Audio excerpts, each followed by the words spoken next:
नागपूरच्या thermal power स्टेशनमध्ये plant चालविण्यासाठी ट्रेनने बोगीमध्ये ऑइलचे मोठे ड्रम येत असतात। नंतर हेच ऑइल पाईपलाईनद्वारे टाकण्यात येते।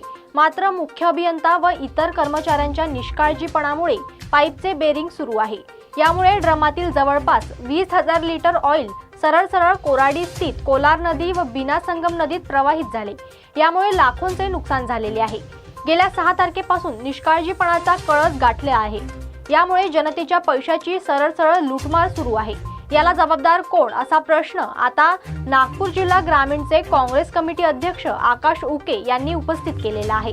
संबंधित मुख्य अभियंता यांच्यावर कडक कारवाई करण्यात यावी, लाखो रुपयांच्या नुकसानीची भरपाई करण्यात यावी अशी मागणी आकाश उके यांच्यातर्फे करण्यात आलेली आहे।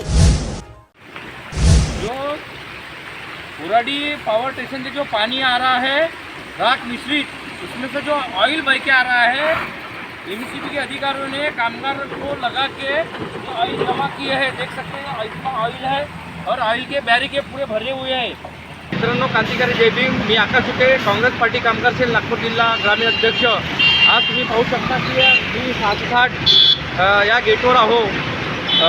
6 तारखेला जे 2 टँकर लिकेज होऊन ऑइलचे आणि जे राखडीचा जो पाणी बाहेर निघत आहे, जो नदीत जात आहे, तोच पाणी काल ऑइल एवढा वाहत गेला की 20,000 लिटर तो पाणी अच्छा नुकसान झालेला आहे। ऑइलचा 20,000 लिटर जो ऑइल एमसीबीचा नुकसान झालेला आहे, याची भरपाई कोण करून देणार? हा जनतेचा पैसा आहे।